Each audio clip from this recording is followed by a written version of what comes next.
Hallelujah, praise the Lord. Hallelujah, దేవుని నామమునకు మహిమ కలుగును గాక. అలాగే నిలబడినగా పరిశుద్ధ గ్రంథం నుంచి వాక్యం చదువుకుందాం.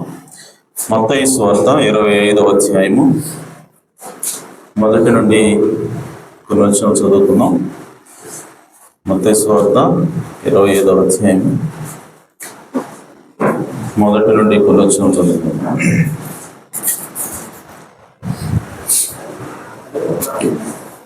పరలోక రాజ్యము తమ దివిటీలు పట్టుకొని పెళ్లి కుమారుని ఎదుర్కొనుటకు బయలుదేరిన 10 మంది కన్నికలను పోలేనది. వీరిలో 5 బుద్ధి లేనివారు, 5 బుద్ధి గలవారు. బుద్ధి లేనివారు తమ దివిటీలు పట్టుకొని తమతో కూడా నూనె తీసుకుని పోలేదు. బుద్ధి గలవారు తమ దివిటీలతో కూడా సిద్ధులలో నూనె తీసుకుని పోయేది. పెళ్లి కుమారుడు ఆలస్యము చేయగా వారందరూ కునికి నిద్రించుచుండరి. అర్ధరాత్రి వేళ ఇదిగో పెళ్లి కుమారుడు, అతనిని ఎదుర్కొని రండి అని కేక వినపడాను. అప్పుడు ఆ కన్నికలందరూ లేచి తమ దివిటీలను చక్కబరిచిరి. కానీ బుద్ధి లేని ఆ కన్నికలు, మా దివిటీలు ఆరిపోచున్నవి గనుక మీ నూనెలో కొంచెం మాకు ఈడని బుద్ధిగల వారిని అడిగిరి. అందుకు బుద్ధిగల కన్నికలు, మాకును మీకును ఇది చాలదేమో, మీరు అమ్మవారి యొద్దకు పోయి కొనుక్కునుడని చెప్పిరి. వారు కొనబోచుండగా పెళ్లి కుమారుడు వచ్చెను. అప్పుడు సిద్ధపడి ఉన్నవారు అతనితో కూడా పెళ్లి విందుకు లోపలికి పోయేది. అంతటా తలుపు వేయబడిను. ఆ తర్వాత తక్కిన కన్యకులు వచ్చి, అయ్యా అయ్యా మాకు తలుపు తీయమని అడుగగా అతడు, మిమ్ము నెరుగునని మీతో నిశ్చయముగా చెప్పుచున్నాను, ఆ దినమైనను గడి అయినను మీకు తెలియదు కనుక మెలకువగా ఉండుడి. దేవుడు తన పరిశుద్ధ వాక్యం దీవించింది గాక. తల వంచి చిన్న ప్రార్థన. మహాపరిశుద్ధుడా, జీవాధిపతి, మీ ప్రణామం, స్తోత్రం నాయన. ఉదయకాల సమయంలో మిమ్మల్ని ఆరాధించడానికి, మీ నామాన్ని ఘనపరచడానికి మీరు మాకు ఇచ్చిన అవకాశానికి స్తోత్రం నాయన.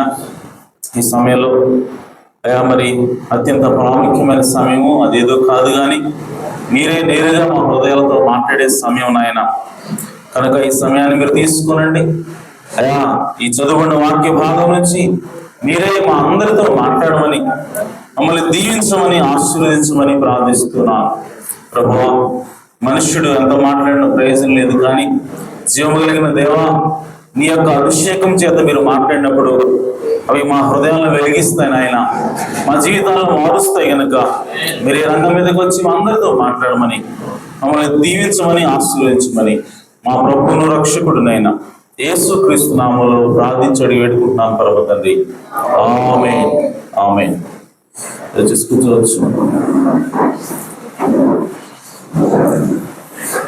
Praise the Lord. హల్లెలూయా. అందరూ సంతోషంగా ఉన్నారా? ఆమేన్. చాలా సంతోషం. మరి వాక్యాలకు వెళ్ళబోయే ముందుగా మరి రెగ్యులర్ ప్రకటనలు, మరి ప్రతి ఆదివారం ఎలాగైతే ప్రార్థనకి రావడం జరుగుతుందో అలాగే ప్రతి బుధవారం కూడా రావాలి. మరి కొంతమంది బుధవారం రాలేకపోతున్నారు, ఖచ్చితంగా బుధవారం కూడా రావడానికి మీరు ప్రయత్నం చేయండి. దేవుడు ఖచ్చితంగా మనల్ని దీవిస్తాడు. ఆమేన్. ఎందుకంటే మనం దేవుడు ప్రేమిస్తున్నాం అనడానికి రుజువు ఏంటంటే దేవుడు మాట్లాడిన ప్రతిసారి కూడా అది వినడానికి మనం ఆసక్తి చూపించాలి. ఆమేన్. బుధవారం వస్తాడు మాట్లాడతాడు దేవుడు అని అంటే మాట్లాడతాడులే ఆయన ఏదో చెప్పుకొని పోతాడు అనుకుంటే అది దేవుడు ప్రేమించినట్టు కాదు. కాబట్టి ప్రతి ఆదివారం ఎంత ప్రాముఖ్యమో బుధవారం కూడా అంతే ప్రాముఖ్యం ప్రవక్తన్నాడు కనుక మరి ఈ సంఘమా బుధవారం కూడా మీరు రండి, ఖచ్చితంగా దేవుడు దీవిస్తాడు. ఆమేన్. అలాగే మరి బైబిల్ వర్తమానం ప్రతిరోజు కూడా చదువుతున్నారని చెప్పి నేను నమ్ముతున్నాను. చదవని వాళ్ళు ఇంకా ఎవరైనా ఉంటే ఖచ్చితంగా వాళ్ళు స్టార్ట్ చేసి చదవండి. ఆమేన్. అలాగే మరి అరగంట ముందుగా రావాలని దేవుని యొక్క ప్రవక్త తెలియజేశాడు. మరి ఎంతమంది ఈరోజు అరగంట ముందుగా వచ్చారు? 3, 4, 5, 6, 7. Very good. దేవుడు మిమ్మల్ని దీవించుగాక. ఆమేన్. ఇంకా మిగిలిన వారు రావాలి, అరగంట ముందుగా రండి, దేవుడు మిమ్మల్ని దీవిస్తాడు. మరి పనులు ఏమైనా ఉంటే ఖచ్చితంగా ముందుగానే మీరు ప్లాన్ చేసుకోండి. అరగంట ముందుగా రావడానికి మీరు ఏం చేయాలి అవన్నీ కూడా చేయండి. ఓకే. సో దేవుడు ఖచ్చితంగా మిమ్మల్ని దీవిస్తాడు. ఆమేన్. సరే, మంచిది. మరి పోయిన ఆదివారం మనం దేని గురించి మాట్లాడుకున్నాం గుర్తుంది ఎవరికైనా? అంశమే తెలియలేదా? సో 7 సార్లు రక్తమును ప్రోక్షించుట, అది కదా. మరి దేని గురించి మాట్లాడాను నేను?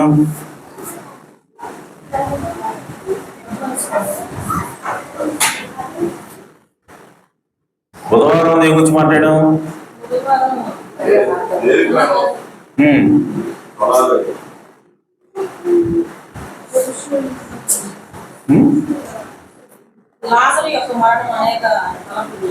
అది బుధవారం. లాజరు యొక్క మరణము వెనుక అనేక ఉద్దేశాలు ఉన్నాయి దేవునికి అనేది బుధవారం. మరి ఆదివారం ఏం మాట్లాడాం? అదే కదా, స్ప్రింక్లింగ్ బ్లడ్ 7 times, 7 సార్లు రక్తంను ప్రోక్షించుట. అంటే 7 సంఘకాలాలకి 7 సార్లు రక్తము ప్రోక్షించబడింది. అంటే దేవుని కృప రావాలి అని అంటే ఖచ్చితంగా వేలు అనేది ఉండాలి. వేలు అంటే ఏంటి? దేవుని ఆత్మ. ఆమేన్. సో గుర్తుపెట్టుకోవాలి మీరు, వేలు అంటే దేవుని ఆత్మ. ఆమేన్. సో కాబట్టి దేవుని ఆత్మ ద్వారానే మనకి రక్తం అనేది ఆపాదించబడతా ఉంది. కాబట్టి ఖచ్చితంగా ఆ ఆత్మ ఎక్కడుందో, ఆ కాలంలో, ఆ సంఘకాలంలో ఆ ఆత్మ ఎక్కడ పనిచేస్తా ఉందో ఖచ్చితంగా మనం గుర్తించాల్సిన అవసరం ఉంది. అలాగే 7 సంఘకాలాలకి 7 దీపస్తంభాలు ఉన్నాయి. సో ఆ దీపస్తంభాల ద్వారానే ఆ సంఘకాలానికి వెలుగొస్తూ ఉంది. ఆ దీపం ఏదో కాదు కానీ అది మనుషుని ఆత్మ అన్నది. ఆయనే ఆ కాలానికి పంపబడిన వర్తమానికుడు అయినాడు. కాబట్టి ఆ మనుష్యుడు అనేటువంటి వర్తమానికుడి ద్వారా వాక్యం అనేది వస్తూ ఉంది. కాబట్టి ఆ కాలానికి మనం రక్షించబడాలి, ఆ కాలానికి దేవుడి కృపను మనం పొందుకోవాలి అని అంటే ఖచ్చితంగా ఆ వర్తమానికుడిని, ఆ గడియకు సంబంధించిన వర్తమానికుడు మనం గుర్తించాల్సిన అవసరం ఉంది. అలా గుర్తించినప్పుడే దేవుడి కృప మనకి దొరుకుతుంది. అదే 7 సార్లు రక్తమును ప్రోక్షించుట. ఆమేన్. అయితే ఈరోజు మనం దేని గురించి మాట్లాడుతున్నామంటే మర్మమును బయలుపరచుట ద్వారా యేసు క్రీస్తుని ప్రకటించుట. మర్మమును బయలుపరచుట ద్వారా యేసు క్రీస్తుని ప్రకటించుట. ఈరోజు యేసు క్రీస్తుని ప్రతి క్రైస్తవుడు కూడా, ప్రతి సంఘం కూడా, ప్రతి సంఘ శాఖ కూడా యేసు క్రీస్తుని ప్రకటిస్తూ ఉంది. ఎలా ప్రకటిస్తున్నారు వాళ్ళు అని అంటే, యేసుక్రీస్తు చనిపోయాడు, యేసుక్రీస్తు రక్తం కార్చాడు, మన పాపాలని తీసివేశాడు, కాబట్టి యేసుక్రీస్తుని మీరు నమ్ముకోండి. ఇది ఎవరు బోధించినా ఈ విధంగానే బోధిస్తున్నారు. కానీ బైబిల్ ఏం చెప్పింది అంటే యేసుక్రీస్తుని ఏ విధంగా మనం ప్రకటించాలి అని అంటే మర్మము ద్వారా ప్రకటించాలి. మర్మమును బయలుపరచడం ద్వారా క్రీస్తును ప్రకటించాలని బైబిల్ తెలియజేస్తా ఉంది. ఆమేన్. అంటే ఈరోజు మనం మామూలుగా బైబిల్లో ఉన్నటువంటి పైన కనబడేటువంటి విషయాలను మనం బోధించినంత మాత్రాన మనం క్రీస్తుని పూర్తిగా బోధించినట్టు కాదు, క్రీస్తును పూర్తిగా ప్రకటించినట్టు కాదు. మరి ఎప్పుడు క్రీస్తు పూర్తిగా ప్రకటించబడతాడు? ఎప్పుడు ప్రజలు పూర్తిగా క్రీస్తుని స్వీకరిస్తారు? ఎప్పుడు క్రీస్తు ద్వారా ప్రజలకి మేలు కలుగుతుంది అని అంటే క్రీస్తుని మర్మాల ద్వారా ప్రకటించాలి, మర్మమైనటువంటి క్రీస్తుని ప్రకటించాలి. బయటగా అందరికీ కనబడేటువంటి క్రీస్తు ప్రకటించడం వేరు, అంతర్లీనంగా దేవుడు దాచిపెట్టినటువంటి మర్మాల ద్వారా క్రీస్తుని ప్రకటించడం వేరు. ఆ విధంగా ప్రకటించినప్పుడే మనం ఆ క్రీస్తుని పొందుకోగలుగుతాం, మనం స్థిరపరచబడతాం అన్నది దేవుని యొక్క వాక్యం తెలియజేస్తాం. కొద్దిసేపు నేను దాని గురించి మాట్లాడతాను. అయితే ఈరోజు ఇప్పుడు మనం చదువుకున్నటువంటి వాక్య భాగాల్లో చూడండి, పరలోక రాజ్యం గురించి బైబిల్లో రాయబడింది. పరలోక రాజ్యము తమ దివిటీలు పట్టుకొని పెళ్లి కుమారుని ఎదుర్కొన్నటకు బయలుదేరిన 10 మంది కన్యకలను పోలి ఉన్నది. సో ఇక్కడ కన్యకలు కనబడుతున్నారు. వీళ్ళెవరు? కన్యకలు, స్త్రీలు అని రాయబడలేదు, కన్యకలు అని రాయబడింది. ఓకే, సో ఈ కన్యకలు ఎవరిని ఎదుర్కోవడానికి వెళుతున్నారు అని అంటే ఒక పురుషుని ఎదుర్కోవడానికి అని రాయబడాలి. పెళ్లి కుమారుని ఎదుర్కోవడానికి పోతున్నారు. సో ఈ కన్యకలు పెళ్లి కుమారుని ఎదుర్కోవడానికి పోతున్నారు అంటే ఈ కన్యకలు ఆ పెళ్లి కుమారుడికి ఆల్రెడీ ఎంగేజ్ చేయబడ్డారని అర్థం, ఆల్రెడీ ప్రధానం చేయబడ్డారని అర్థం. సో ఈ 10 మంది కన్యకలు కూడా ఆ పెళ్లి కుమారుడికి ప్రధానం చేయబడిన తర్వాత ఆయన్ని పెళ్లి చేసుకోవడానికి పోతున్నారు. అదేనా? ఈ 10 మంది కన్యకలు కూడా ఆ పెళ్లి కుమారుడికి ప్రధానం చేయబడినటువంటి కన్యకలే. ఈ 10 మంది కన్యకలు కూడా మొదట్లో ప్రారంభంలో ఆ పెళ్లి కుమారుడిని పెళ్లి చేసుకోవడానికి అర్హత కలిగిన వాళ్ళే. సో కాబట్టి వాళ్ళని కన్యకలు అని బైబిల్ సంబోధిస్తాం. కన్యక అంటే పరిశుద్ధమైనది, పవిత్రమైనది, శుద్ధీకరించబడింది, దోషం లేనిది, పురుషుని ఎరుగనిది అని అర్థం. సో కాబట్టి ఈ కన్యక పెళ్లి కుమారుణ్ణి కలుసుకోవడానికి, పెళ్లి కుమారుడికి పెళ్లి చేయబడడానికి ఈ కన్యక ఆల్రెడీ క్వాలిఫైడ్, ఆమె అర్హత సాధించింది. సాధించిన తర్వాత వీళ్ళు బయలుదేరుతున్నారు పెళ్లి కోసం. సో వీళ్ళకి ఇది ఎప్పుడు సంభవిస్తా ఉంది చూడండి. ఇక్కడ ఇది దేనికి సాదృశ్యం అంటే పెళ్లి కుమారుడు అనగా యేసుక్రీస్తు ఉన్నాడు. ఈ కన్యకలు వధువుకి సాదృశ్యంగా ఉన్నారు. ఈ వధువులో మళ్ళా డివిజన్ ఉంది, విభజన ఉంది. అదేంటి అంటే వీళ్ళలో 5 బుద్ధి లేని వాళ్ళు, 5 బుద్ధి కలిగిన వాళ్ళు. సో వీళ్ళు యేసుక్రీస్తుని పెళ్లి చేసుకోవడం కోసం పోతున్నారు. యేసుక్రీస్తుని పెళ్లి చేసుకోవడానికి బయలుదేరారు. ఇప్పుడు ఆల్రెడీ ఎంగేజ్మెంట్ అయిపోయింది, పెళ్లి చేసుకోవడానికి వెళ్తా ఉన్నారు. ఈ పెళ్లి ఎప్పుడు జరగాలి? యేసుక్రీస్తు ఈ కన్యకకు లేదంటే ఈ వధువుకు వివాహం ఎప్పుడు జరగాలి? పౌరుల కాలంలోనా? ఐరేనిస్ కాలంలోనా? ఎప్పుడు? మొదటి సంఘకాలంలో జరగాల? రెండో సంఘకాలంలో జరగాల? ఏడో సంఘకాలంలో జరగాల? పెళ్లి 7వ సంఘకాలంలో జరగాలి, మొదట్లో కాదు, పెళ్లి చివరిలో జరుగుతుంది. కాబట్టి ఈ పరలోక రాజ్యము కూర్చినటువంటి ఈ మర్మం లేదంటే ఈ ఉపమానం అనేది ఇది మన కాలంలో నెరవేరుతా ఉంది. అలాగే సో ఇక్కడ పెళ్లి అనేది ఎప్పుడు జరుగుతూ ఉంది అని అంటే పెళ్లి కుమారుణ్ణి వీళ్ళు పెళ్లి చేసుకోవడానికి కలుసుకునేటువంటి సమయం ఎప్పుడు జరుగుతుంది అంటే ఇప్పుడు జరుగుతాం. అంటే ఈ ఉపమానం అనేది ఎప్పుడుకో సంబంధించింది కాదు, ఇది మనకు సంబంధించింది, ఈ కాలానికి సంబంధించింది. కాబట్టి ఇక్కడ ఏం జరుగుతుందో మనం గమనించాలి. పెళ్లి చేసుకోవడానికి ఏమి అవసరమో ఈరోజు మనం చూడాలి. సో వీళ్ళందరూ కూడా వెళుతున్నారు. వెళుతున్నప్పుడు వాళ్ళందరికీ కూడా దివిటీలు ఉన్నాయి, వాళ్ళందరికీ కూడా దీపాలు ఉన్నాయి. ఆ దీపాల్లో నూనె, ఈ 10 మంది కూడా దీపాలు వేసిపోతా ఉన్నారు. కానీ బైబిల్ రాబడింది, బుద్ధి లేని వారు తమ దివిటీలు పట్టుకొని కూడా నూనె తీసుకుని పోలేదు అని రాయబడింది. దివిటీలు మాత్రమే ఉన్నాయి కానీ వాటితో ఎక్స్ట్రా ఆయిల్, వాటితో పాటు ఇంకొక పాత్రలో నూనె తీసుకొని పోలేదన్నవాడు. ఎవరు వీళ్ళు? బుద్ధి లేని వాడు. బుద్ధి గలవాడు తమ దివిటీలతో పాటు సిద్ధులలో నూనె తీసుకుని పోయారు. బుద్ధి గలవాళ్ళు ఎవరు అని అంటే తమ దివిటీలతో పాటుగా ఎవరైతే డబ్బాల్లో క్యాన్లో నూనె తీసుకుని పోతున్నారో ఎక్స్ట్రా ఆమె వాళ్ళు బుద్ధి గలవారు రాయబడి. అంటే ఈ బుద్ధి లేదంటే ఈ జ్ఞానవంతులు వీళ్ళు ఎలా జ్ఞానవంతులు అయ్యారు, ఎందుకు జ్ఞానవంతులు అయ్యారు అని అంటే ఆ ఎక్స్ట్రా నూనెను బట్టి. వాళ్ళు దివిటీలతో పాటుగా ఇంకొకటి తీసుకుపోతున్నారు కదా నూనె, ఆ నూనె తీసుకెళ్తేనేమో బుద్ధి గలవాళ్ళు, జ్ఞానం కలిగిన వాళ్ళు, తీసుకుపోకపోతేనేమో వాళ్ళు బుద్ధి లేనివాడు, జ్ఞానం లేనివాడు. ఆమె ఇంతకీ జ్ఞానం అంటే ఏంటి? ఆమె జ్ఞానం అనగా క్రీస్తు ఉన్నాడు. అలాగే చూడండి, జ్ఞానము అనగా క్రీస్తు. మొదటి కొరింథీయులకు రాసిన పత్రిక 1:24. మొదటి కొరింథీ 1:24.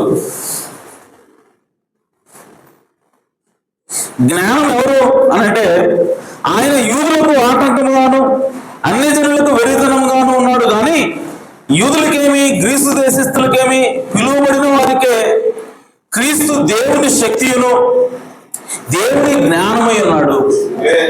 ఆమె సో యేసుక్రీస్తు ఎవరంటే దేవుని శక్తి, అలాగే దేవుని జ్ఞానమై ఉన్నాడు. కాబట్టి వీళ్ళు బుద్ధి గల వాళ్ళు, జ్ఞానం కలిగిన వాళ్ళు అని దేని బట్టి అడుగుతున్నారంటే మాట్లాడుతున్నామంటే వాళ్ళు తీసుకెళ్లే నూనెని బట్టి జ్ఞానవంతులు. అంటే వాళ్ళ దగ్గర ఏముందంటే క్రీస్తు ఉన్నాడు.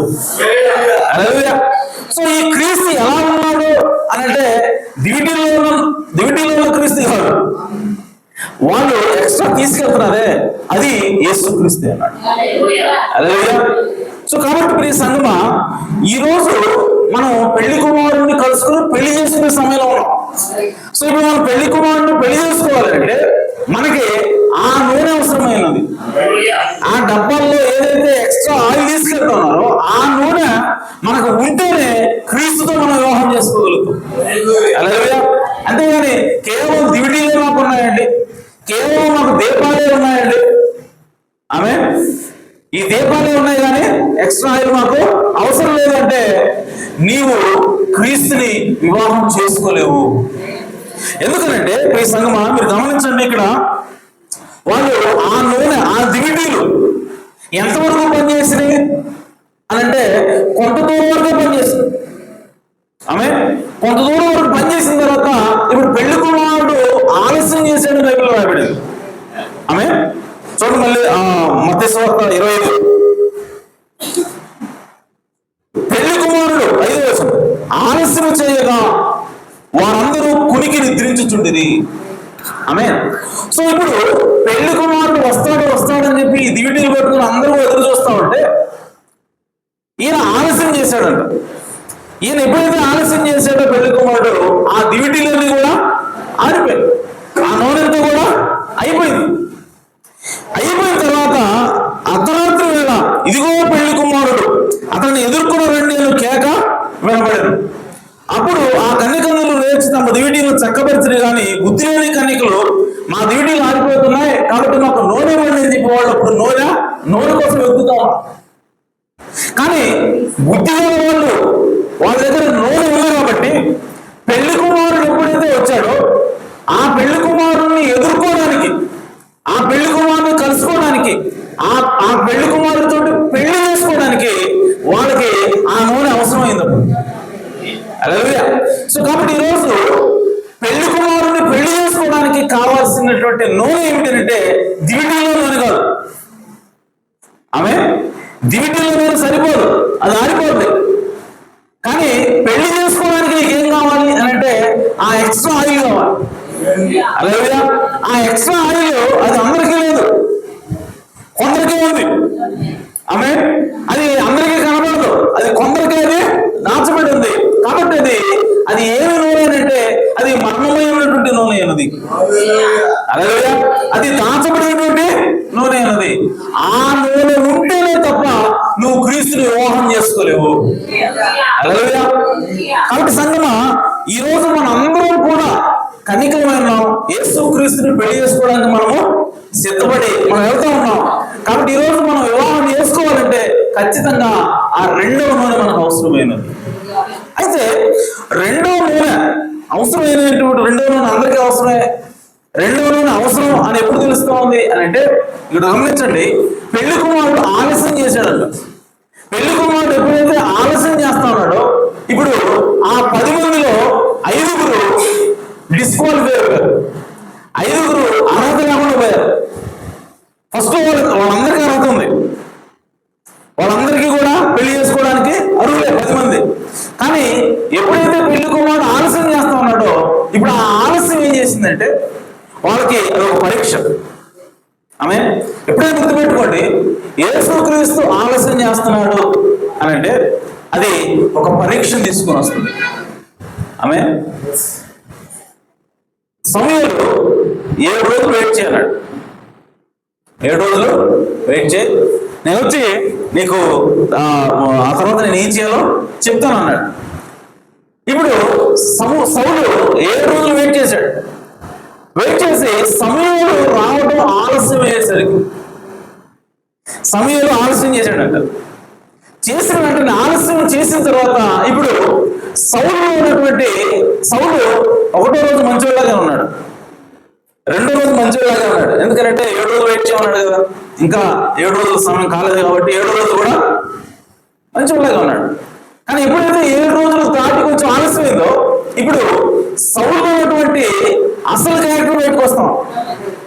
ఆమె సౌలు ఏమంటే సమయంలో నిజానికి అక్కడ బలిపించాలి, కానీ సౌలు అంటున్నాడు నేనే బలిపిస్తాను, ఆలస్యం అయిపోతుంది.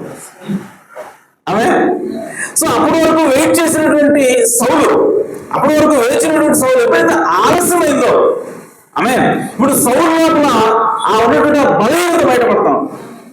ఆమె అలాగే యేసుక్రీస్తు ఎప్పుడైతే ఆలస్యం చేశాడో ఈ 10 మంది కూడా నిద్రించారు.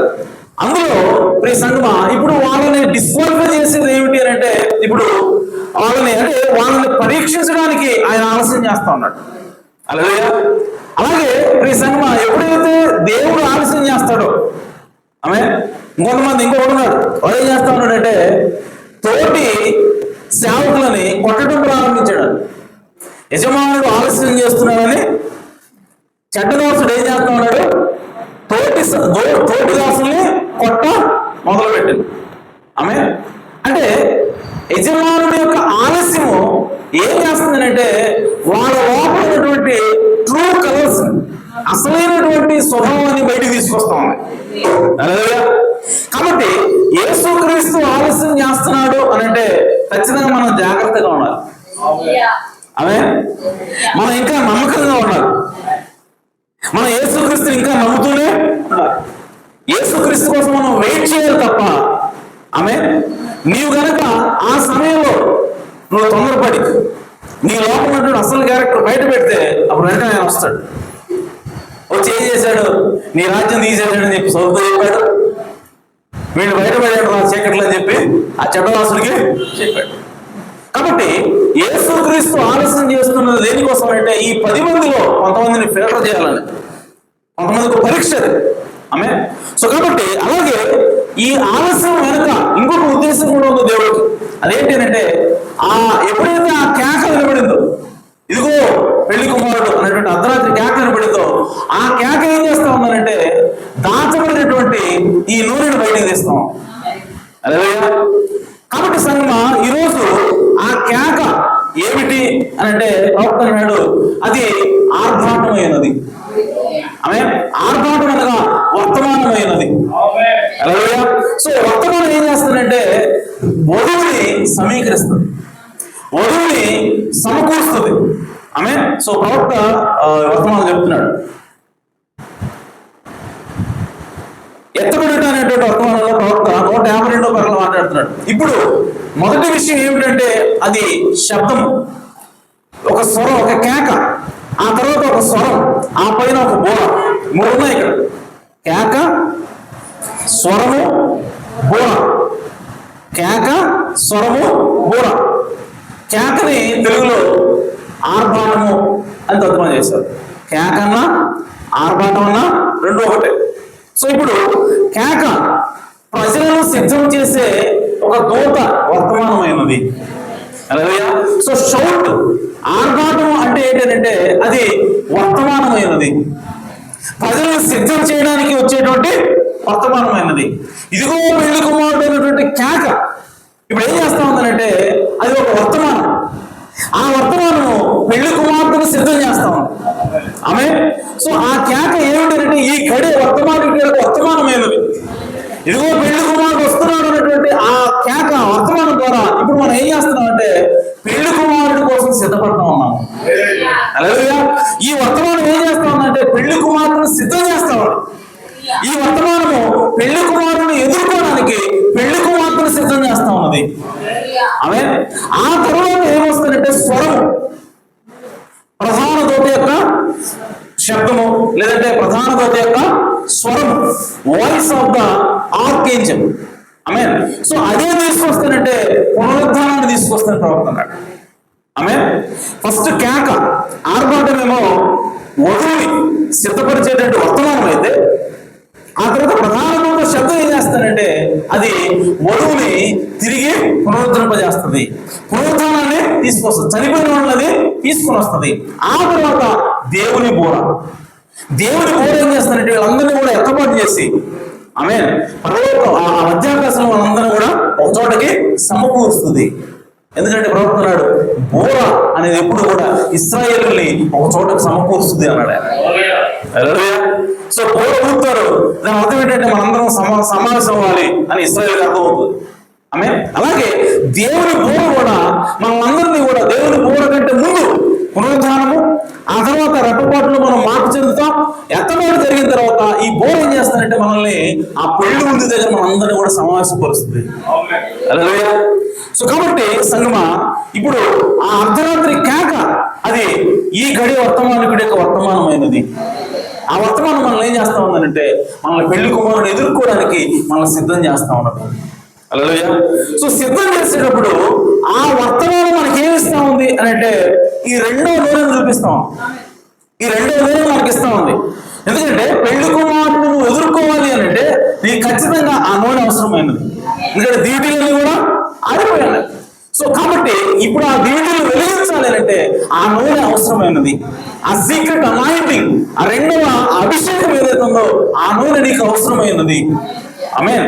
కాబట్టి సంగమా ఈరోజు యేసుక్రీస్తు చేత యేసుక్రీస్తును వివాహం చేయబడాలి అంటే ఖచ్చితంగా మర్మమైనటువంటి ఆ అనాయింటింగ్ ని, మర్మమైనటువంటి ఆ అభిషేకాన్ని, ఆమేన్, మర్మమైనటువంటి ఆ క్రీస్తుని నువ్వు ప్రకటించేలాగా చేయాలి. ఆ మర్మమైనటువంటి క్రీస్తు చేత నువ్వు బోధింపబడాలి. అప్పుడే నువ్వు యేసుక్రీస్తుని ఎదుర్కోవడానికి, ఆయన పెళ్లి చేసుకోవడానికి నువ్వు వెళ్ళగలుగుతావు. కాబట్టి ఈరోజు మనకి ఆ సీక్రెట్ ఆయిల్, ఆ రహస్యమైనటువంటి నూనె మనకి ఈరోజు అవసరమైనది. ఆమేన్. ఆ నూనె లేకుండా నువ్వు ఎంత మాత్రం కూడా యేసుక్రీస్తుని చూడలేవు, యేసుక్రీస్తుని కలుసుకోలేవు. కాబట్టి ప్రియ సంగమా ఈరోజు మనకి ఏం అవసరం అంటే ఆ మర్మమైనటువంటి క్రీస్తు అవసరమైనాడు. ఆమేన్. అలాగే 1 కొరింథీ 2వ అధ్యాయము 6-7 చూడండి. 1 కొరింథీ 2వ అధ్యాయము 6వ పరిపూర్ణమైన వారి మధ్య జ్ఞానము బోధించుతున్నాము, అది ఈ లోక జ్ఞానము కాదు, నిరర్ధకులైపోతున్న ఈ లోక అధికారుల జ్ఞానము కాదు, కానీ దేవుని జ్ఞానము, చూడండి, దేవుని జ్ఞానము మర్మమైనట్టుగా బోధించుతున్నాము. దేవుని జ్ఞానాన్ని ఎలా బోధిస్తున్నారట? మర్మమైనట్టుగా బోధిస్తున్నాము. ఈ జ్ఞానము మరుగైనడు. అలాగే జగత్తు పునాది, జగతుత్పత్తికి ముందుగానే దీనిని దేవుడు మన మహిమ నిమిత్తం నియమించను. ఆమేన్. సో ఇప్పుడు ఈ జ్ఞానం ఎవరంటే యేసుక్రీస్తు అని చదువుకున్నాం. ఈ జ్ఞానం ఎవరు? యేసుక్రీస్తు. సో ఈ జ్ఞానం ఎలా బోధిస్తున్నాడట? మర్మమైనట్టుగా బోధిస్తున్నాము. ఈ జ్ఞానం మరుగైనడు. సో ఇప్పుడు క్రీస్తుని, అంటే జ్ఞానమైనటువంటి క్రీస్తుని ఎలా బోధించాలి అంటే మర్మమైన క్రీస్తుని బోధించాలి. బోధించాలి. మర్మమైనటువంటి వాటిలో నుంచి ఇప్పుడు క్రీస్తుని బోధించాలి. ఆమె ఇంకా పౌలు మాట్లాడుతున్నాడు. ఆయన ఏమంటాడంటే రోమీయులకు రాసిన పత్రిక 16వ అధ్యాయం 25వ వచనంలో, రోమీయులకు రాసిన పత్రిక 16వ అధ్యాయము 25వ వచనంలో,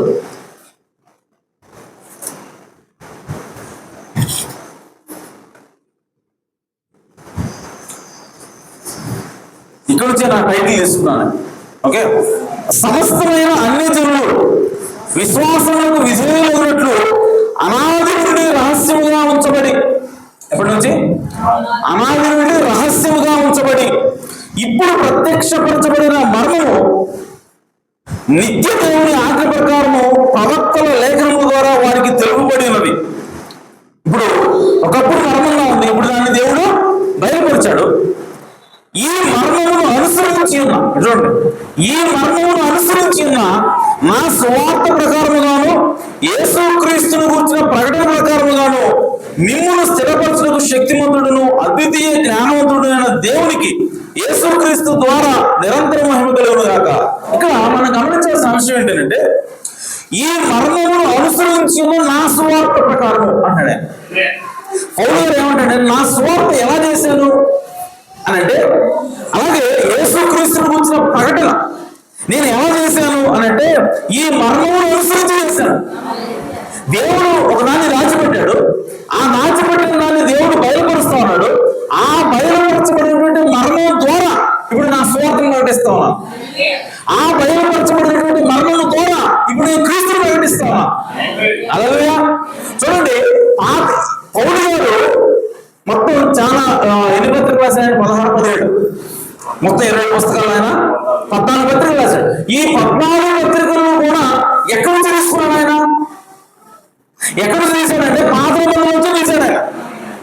సో పాత నిబంధనలో యేసుక్రీస్తు ఉన్నాడని, యేసుక్రీస్తు అనే దేవుడు మనిషిలాగా వస్తాడని, అలాగే అన్యులకు కూడా యేసుక్రీస్తు రక్షణిస్తాడని, ఇవన్నీ కూడా బైబిల్లో పాత నిబంధనలో ఉన్నాయి.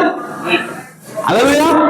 కానీ పాత నిబంధనలో ఉన్న విషయాన్ని ఎవరూ గుర్తించట్లా, ఎవరికి కూడా తెలియదు. యేసుక్రీస్తు వచ్చి ఇదిగో పాత నిబంధనలో దేవుడు మీ యొక్క గ్రంథంలో రాశాడు నా గురించి అంటే అక్కడ ఉన్న వాళ్ళెవరికి కూడా పండితులు వాళ్ళెవరికి అర్థం కావట్లేదు. కానీ పౌలు గారు దాన్ని చూడగలిగాడు. హల్లెలూయా. పౌలు గారు రాసిన 14 పత్రికలు కూడా ఎక్కడి నుంచి వచ్చాయంటే పాత నిబంధనల నుంచి వచ్చినాయి. సో ఆ పాత నిబంధనలో ఉన్నటువంటి మర్మాన్ని, ఎవరికి అర్థం కానట్టుగా ఉన్నటువంటి మర్మాన్ని ఇప్పుడు పౌలు గారు ఆ మర్మం యొక్క బయలుపాటు ద్వారా ఇప్పుడు క్రీస్తు ప్రకటిస్తా ఉన్నాడు. హల్లెలూయా. సో క్రీస్తు ఎక్కడ చూపిస్తాడు ఆయన అంటే మొదలైన వారి నుంచి క్రీస్తుని బయలుపరుస్తున్నాడు ఆయన. హల్లెలూయా. ఆయన వాళ్ళు ఏమంటున్నారంటే గొర్రెపిల్లని బలిస్తున్నాం, వాళ్ళు ఏమంటారంటే ప్రధాన యాజకుడు చేతులు ఉంచాలి, ఆమె సో అమావాస్య పండుగలకి కొమ్మేయాలి, లేదంటే పండుగలు చేయాలి, పరమశాల పండుగలు చేయాలి, లేదంటే పస్కా పండుగ చేయాలి అని వాళ్ళు అంటే ఏమంటున్నాడు? పస్కా బలి పురుషులు యేసుక్రీస్తు అంటున్నాడు. అలాగే మీరు గొర్రెను బలించాలి వాళ్ళంటే ఆ గొర్రె యేసుక్రీస్తు అంటున్నాడు. ఆమె సో మీరు ఆ చేతులు ఎదుర్కొంటున్నారంటే మీ పాపాలు దాంట్లో పడుతున్నారని చెప్పి మీరు అనుకుంటున్నారు కదా. ఆమె సో ఇప్పుడు ఆ నిజమైన గొర్రెపై యేసుక్రీస్తు ఆయన పాపాలు మోస్తున్నారు. అలాగే సో ఆవరణలు గుణాలను కూడా తీసుకొని ఆయన ఏమంటాడంటే ఇప్పుడు మీకు ఆ అతి పరిశుద్ధ స్థలానికి పరిశుద్ధ స్థలానికి మధ్యలో తెర ఎదురుగా ఉంది అంటే మీ పాత నిబంధనలో మీ గుణాలు ఏం చెప్తుందంటే అంతకుముందు దేవుడు తన సన్నిధిలోకి ఎవరిని రాణించేవాడు కాదని చెప్తా ఉంటే ఇప్పుడు యేసుక్రీస్తు చనిపోయిన తర్వాత ఆ గుణాలను తెర పైనుంచి కింద చిరిగింది అంటే దాని అర్థం ఇప్పుడు దేవుడు అందరిని ఆహ్వానిస్తాడని చెప్తున్నాడు. హల్లెలూయా. సో ఇవన్నీ వాళ్ళు చదువుతున్నారు, ఎప్పటి నుంచో గుణాలలో చదువుతున్నారు, అధిపరిస్థితులు అంటున్నారు, గంగాలో అంటున్నారు, ఇవన్నీ చెప్తారు, బలిపేయడం అంటున్నారు, దాన్ని కడగటం అంటున్నారు. గొర్రెపిల్లలు ఎందుకు అడుగుతారు వాళ్ళకి తెలియదు. ఆమె వాళ్ళు ఏమంటారు? గొర్రెపిల్లలు బలిచే ముందు కడగాల అంటారు. ఎందుకు అడుగుతున్నాం అంటే వాళ్ళకి తెలియదు. ఇప్పుడు దానిలోంచి ఇప్పుడు యేసుక్రీస్తుని చూపిస్తా ఉన్నాడు. సో కాబట్టి అప్పటి వరకు మర్మంగా ఉంది, అప్పటి వరకు దాచబడింది. కానీ ఇప్పుడు పౌలు గారు ఎలా బోధిస్తున్నాడంటే దాచబడిన దానిలోంచి క్రీస్తుని ప్రకటిస్తున్నాం. హల్లెలూయా. సో అలాంటి ప్రకటన, అలా క్రీస్తుని ప్రకటించినప్పుడు పౌలు గారు అంటాడు అది మిమ్మల్ని స్థిరపరుస్తుంది అంటున్నాడు. హల్లెలూయా. సో ఇక్కడ నా సమస్తమైన అన్యజనుల విశ్వాసం విజయనట్లు అనాథుడు ప్రతి మనము దేవుని నిత్య దేవుని ఆజ్ఞ ప్రకారము ఈ మర్మం అనుసరించిన నా స్వార్థ ప్రకారముగాను యేసుక్రీస్తుని గురించి ప్రకటన ప్రకారం మిమ్మల్ని స్థిరపరచుడు అని ఏమన్నాడు? క్రీస్తుని మర్మయుక్తంగా ఎప్పుడైతే బోధిస్తామో, మర్మంగా ఉన్నటువంటి క్రీస్తుని మనం ఎప్పుడైతే బోధిస్తామో ఆ బోధ నేను స్థిరపరుస్తుంది. ఆ బోధ నీకు లేకుండా నువ్వు స్థిరమైనటువంటి విశ్వాసాన్ని కలిగి ఉండలేవు. కాబట్టి ఈరోజు సంగమా మనం స్థిరంగా నిలబడాలి అంటే, మన విశ్వాసం స్థిరపడాలి, పరిపూర్ణంగా విశ్వాసం రావాలి అంటే మనకి ఈరోజు బైబిల్లో ఎలా బోధించాలి యేసుక్రీస్తుని అని అంటే మర్మమైనటువంటి ఆ బోధ అర్థాల ద్వారా ఇప్పుడు యేసుక్రీస్తుని బోధించాలి. హల్లెలూయా. సో కాబట్టి ఈ రోజు మనం ఎక్కడి నుంచి బైబిల్ నుంచి యేసుక్రీస్తుని తీయాలి అంటే ప్రకటన గ్రంథంలో ఏదైతే దాచిపెట్టాడు దేవుడు దాని నుంచి యేసుక్రీస్తుని బోధించాలి. హల్లెలూయా. కాబట్టి ఈరోజు మనం స్థిరపరచబడాలి అంటే ఆ మర్మాలను మనం తెలుసుకోవాల్సిన అవసరం ఉన్నది. దాచబడినటువంటి మర్మాలను మనం తెలుసుకుంటేనే మనకి స్థిరమైనటువంటి విశ్వాసము వస్తుంది. కాబట్టి ఈరోజు ఈ వర్తమానం చేసేది అదే. ఈ వర్తమానం ఏం చేస్తా ఉందంటే అది రెండవ నూనెను తీసుకొస్తా ఉంది, దాచబడినటువంటి నూనెని తీసుకొస్తా ఉంది. కాబట్టి ఈరోజు మనకి దాచబడినటువంటి మర్మాల ద్వారా మన ప్రవక్త యేసుక్రీస్తుని ప్రకటిస్తా ఉన్నాడు. ఆమేన్. అది మన స్థిరపరుస్తుంది, దేవుని వాక్యము తెలియజేస్తా ఉంది.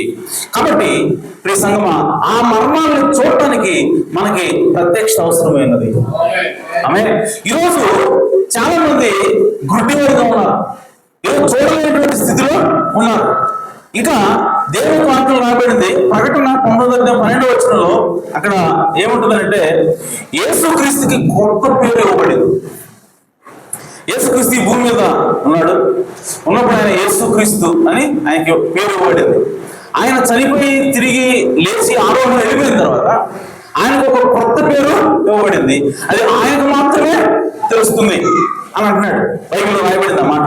ఇప్పుడు దాన్ని ప్రాప్తం తీసుకుని మొదటి ముద్రలో ఆయన అంటున్నాడు, మొదటి ముద్ర 63 సంవత్సరం 3 నెలల 18వ తారీఖు బోధించాడు. అందులో 283వ పేరులో ప్రవక్త అన్నాడు, యేసు భూమిపై ఉన్నప్పుడు ఆయన నామము విమోచకుడు, అది నిజం.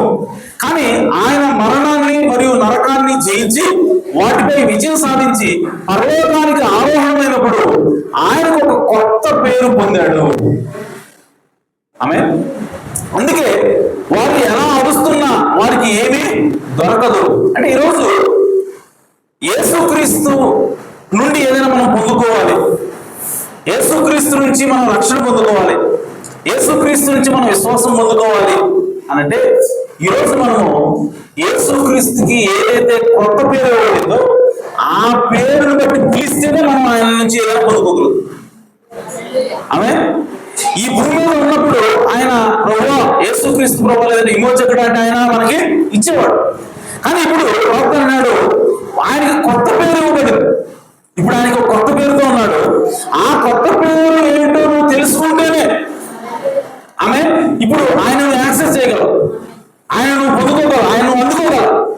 అందుకోసం ఈరోజు చాలా మంది కేకలేస్తున్నారు, అరుస్తున్నారు, యేసుక్రీస్తు నామములో చాలా గందరగోళం చేస్తున్నారు, కానీ వారు ఏమీ పొందుకోలేకపోతున్నారు. దానికి కారణం ఏంటంటే ప్రవక్త అన్నాడు ఆయనకి ఇప్పుడు కొత్త పేరు ఉన్నది.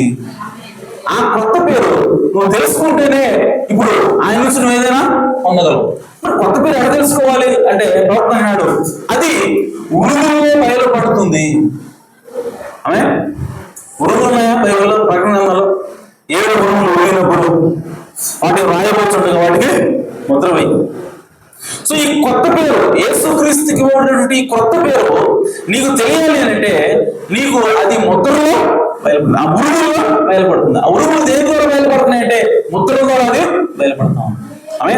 సో కాబట్టి ఈరోజు యేసుక్రీస్తు ద్వారా నువ్వు ఏదైనా సరే పొందుకోవాలి అంటే నీకు ఖచ్చితంగా 7 ముద్రల ప్రత్యక్షత అవసరమైనది. 7 ముద్రల ద్వారా ఆ ప్రత్యక్షత ద్వారానే ఇప్పుడు యేసుక్రీస్తును సమీపించగలుగుతాం. ఆమె. చూసారా, మర్మాలను గమనించండి. ఆయన వస్తున్నాడు, స్వారీ చేస్తున్నాడు. ఈ సంఘాన్ని మార్చడానికి ఏదో ఒకటి జరగాలి. ఈ సంఘం మారాలంటే ఏదో ఒకటి జరగాలి, అది మీకు తెలుసు. ఏదో ఒకటి జరగాలి. గమనించండి, ఆయనకు తప్ప మరెవరికి తెలియదు ఆ పేరు. ఇప్పుడు గమనించండి, ఆయనకు తప్ప మరి ఎవరికి తెలియదు. అంటే మరణంగా ఉన్నటువంటి ఆ పేరు బయలుపడాలి అంటే ఎక్కడ బయలుపడుతుంది అంటే 7 ఉరుముల ద్వారా అది బయలుపడుతుంది. సో ఆ పేరు తెలుసుకోవాలంటే మనం ఏం తెలుసుకోవాలంటే 7 ఉరుముల్ని తెలుసుకోవాలి. 7 ఉరుములు తెలియాలంటే 7 ముద్రలు నీకు తెలియాల్సిన అవసరం ఉంది. కాబట్టి ఈరోజు మరణాలు అనేవి చాలా అవసరమైనవి. ఈరోజు ఎందుకు 7 ముద్రల ప్రత్యక్ష మనకు కావాలి? 7 ఉరుముల ప్రత్యక్ష నీకు ఎందుకు కావాలంటే అదే నీకు విశ్వాసాన్ని తీసుకొచ్చేది, అదే నేను యేసుక్రీస్తు వివాహం చేసేది. ఆమె ఆ మర్మం తెలియకుండా, ఆ నూనె తెలియకుండా, ఆ నూనె లేకుండా, ఆ ప్రత్యక్షత లేకుండా నీవు ఎంత మాత్రం కూడా యేసుక్రీస్తుతో వివాహం చేసుకోలేవు. కాబట్టి ఈరోజు మనకి ఆ ప్రత్యక్షత, ఆ ఉరుముల ప్రత్యక్షత, ఆ ముద్ర ప్రత్యక్షత ఇప్పుడు మనకి అవసరమైనది. ఆమేన్. కాబట్టి ఇంకా అంటున్నాడు, క్రీస్తు ముద్రలపై ప్రశ్నలు అనే సమాధానాలు అనే వర్తమానంలో క్రీస్తు జన్మించిన తర్వాత ఈ ప్రపంచంలోకి వచ్చిన ప్రతి యూదుడు రక్షించబడతాడు అనేది నిజమా అని ప్రశ్న వేశారు ఆయన. అప్పుడు ఆయన అన్నాడు, లేదు, ప్రపంచ పునాది వేయబడక ముందే గొర్రెపిల్ల జీవగ్రంథంలో ఎవరి పేర్లు రాయబడ్డాయో వారు యూదులైనా లేదా అన్యులైనా సరే వారు మాత్రమే రక్షించబడతారు. అలాగే జగత్తు పునాది వేయబడక మునిపే గొర్రెపిల్ల జీవగ్రంథంలో ఎవరి పేర్లు అయితే రాయబడ్డాయో వాళ్ళు యూదులైనా కావచ్చు, అన్యులైనా కావచ్చు, వాళ్ళు మాత్రమే రక్షించబడతారు.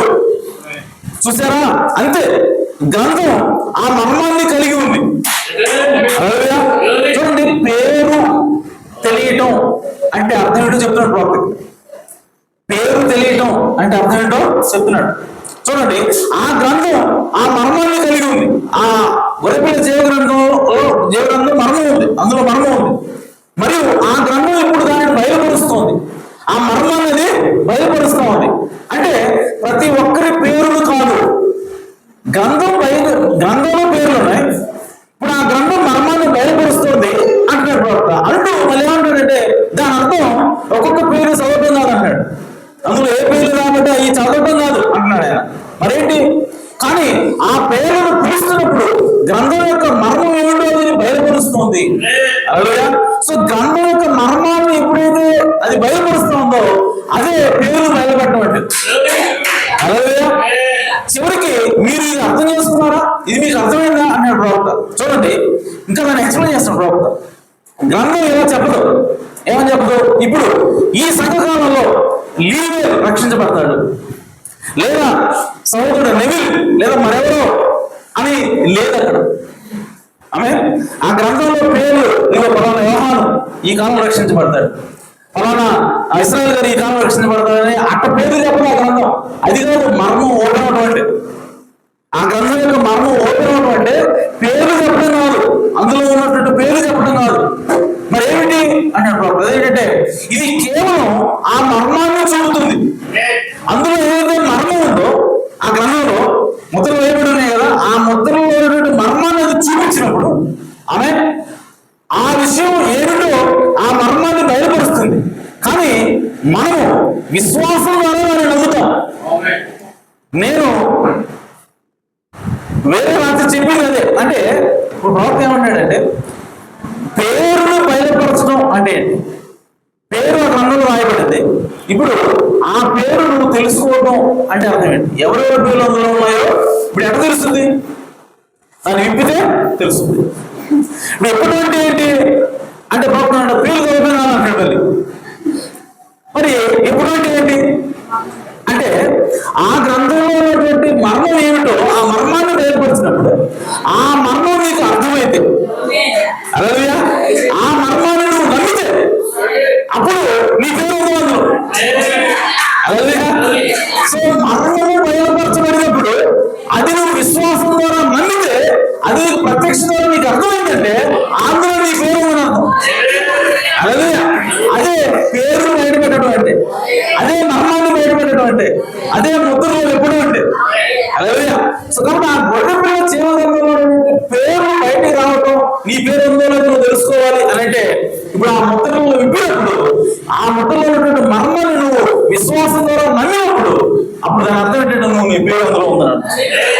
అలాగే సో పేరు అనగా పేరును బయలుపరచడం నాకు అర్థం అది. అలాగే ఇప్పుడు యేసుక్రీస్తు కూడా ఆయన తన పేరును బయలుపరుస్తున్నాడు. ఆయన కొత్త పేరు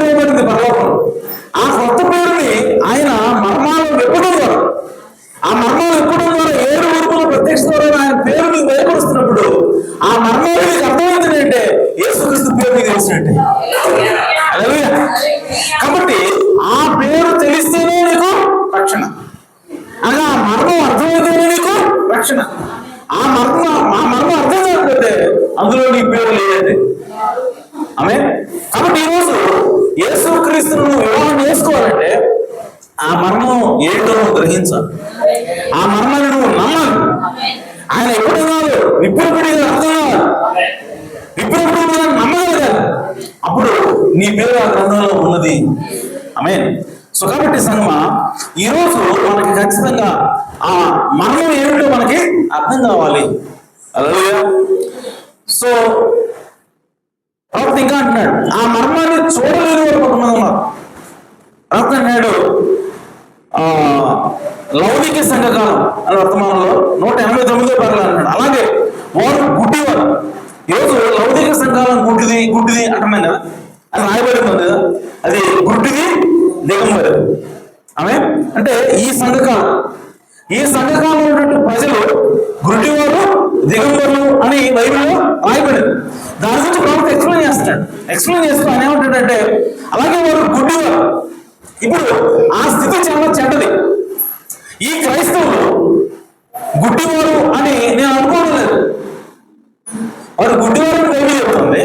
ప్రవక్త అన్నాడు, ఈ క్రైస్తవులు అనగా ఈ లౌకిక సంఘంగా ఉన్నటువంటి ఈ క్రైస్తవులు గుడ్డివారు నేను అనుకోవడం లేదు. బహుశా వారు హ్రస్వ దృష్టి గలవారని నేను భావిస్తున్నాను. హ్రస్వ దృష్టి అంటే దగ్గర దృష్టి, కేవలం దగ్గర ఉండే మాత్రం కనపడదు, దూరంలోనే కనపడదు. ప్రవక్త అంటున్నాడు, వీళ్ళు గుడ్డోళ్ళు నిజంగా గుడ్డోళ్ళు ఏమీ కనపడలేదు కదా అని అర్థం. లౌకిక సంఘకాలంలో ఉన్నటువంటి ఈ ప్రజలు గుడ్డివారి బైబిల్లో ఉంది అంటే దాని అర్థం పూర్తిగా అసలు వాళ్ళకి ఏమీ కనపడలేదు కాదు. వాళ్ళు దూరంగా ఉన్నట్టు చూడలేరు. ఆమె కేవలం వాళ్ళకి దగ్గరగానే కనపడతాయి, దూరంగానే కనపడవు. అంటే వాళ్ళు పై మాత్రం చూడగలరు. ఆమె లోపల ఉన్నటువంటి చూడలేరు, లోతైనటువంటి చూడలేరు, దాచబడిన వాటిని చూడలేరు, అలాగే దూరంగా ఉన్నటువంటి వాళ్ళు చూడలేరు. వారు తమ పెద్ద వాళ్ళు ఏం చూస్తారంట, ఎంతవరకు చూస్తారంట?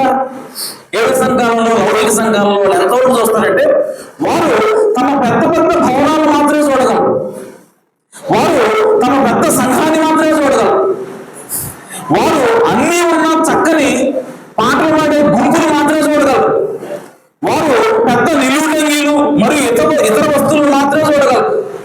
ఆమె నా ఉద్దేశంలో వారు కేవలం హస్త దృష్టి గలవారే, అంటే దగ్గర దృష్టి గలవారే. వారు తమ ముక్కు దాటి చూడలేరు. ఈ ముక్కుకి ఇక్కడ ఉన్నదాన్ని చూడగలరంట, ఇక్కడ ఉన్న చూడలేరంట. అంటే అంత తక్కువ వాటి మనం చూడగలరు. అంటే వాళ్ళకి ఈరోజు క్రైస్తవులు ఎక్కడ ఉన్నారంటే, పెద్ద సంఘం ఉంది, నేను అక్కడ పోతాను. మంచి పాటలు పడుతున్నారు అక్కడ, నేను అక్కడ పోతా. ఆమె మంచి ఏసీ కుర్చీ వేసి ఉన్నాయి, నేను అక్కడ పోతా. వాళ్ళు అంతవరకే వెళ్తున్నారు. కానీ అక్కడ దేవుడు లేదా, దేవుడు వాక్యం లేదా, దేవుడి వాక్యం మర్మంగా బోధించబడుతుందా లేదా, ఇలాంటి లోతైన విషయంలో పోతున్నారు. అందుకోసం చెప్తా ఉంది ఆమె. కాబట్టి లౌకిక గుడ్డిదనం అంటే ఏంటి అంటే, పైపోయిన విషయాలు మాత్రమే చూస్తారు తప్ప లోతైన విషయాలు వాళ్ళు చూడలేరు. హల్లెలూయా. అన్నాడు, సరే నీకు తెలుసా మేము ఫలానానికి వాళ్ళం అని. వారు పెద్ద డినామినేషన్లు, వారి పెద్ద సమూహాలు, చాలా మంది సభ్యులు, వారి సండే స్కూల్, వారి మంచి భవనాల గురించి మాత్రమే ఆలోచిస్తారు. నువ్వు ఎందుకు చర్చికి వెళ్తున్నా అని అంటే, పెద్ద భవనం అండి, అక్కడ ఎంత పెద్ద టవర్ కట్టారో చూసారా, ఎంత పెద్ద గడ్డ చూసారా. ఆమె అక్కడికి ప్రెసిడెంట్ గారు వస్తారు, అక్కడికి మేయర్ గారు వస్తారు, అక్కడ కలెక్టర్ వస్తారండి. కాబట్టి అక్కడ పోతే మాకు గొప్ప. వాళ్ళు అందరికీ వెళ్ళబడుతున్నారు, అంత మించి వెళ్ళబడుతున్నారు. ఆమె సో అది లౌకిక సంఘాలకు గుడ్డితనం అంటే. ఆమె లోతైనటువంటి విషయాల్ని, దూరంగా ఉన్నటువంటి విషయాన్ని వాళ్ళు చూడలేరు. కేవలం దగ్గర మాత్రమే, పైపోయిన వాటి మాత్రం వాళ్ళు చూడగలుగుతారు. ఆమె ప్రవక్త ఇంకా మాట్లాడతాడు, మీరు గుడ్డివారును దిగంబరులై ఉన్నారు అని రాయబడింది బైబిల్. ఇది నిజంగా నిరాశాజనకమైన స్థితి. ఎవరైనా గుడ్డివారుగా దిగంబరులుగా ఉండి కూడా అది తెలియకుండా ఎలా ఉండగలరు? ప్రవక్త అన్నాడు, నేను గుడ్డి అనుకుందాం, నాకు బట్టలు లేవు, నాకు తెలియదా?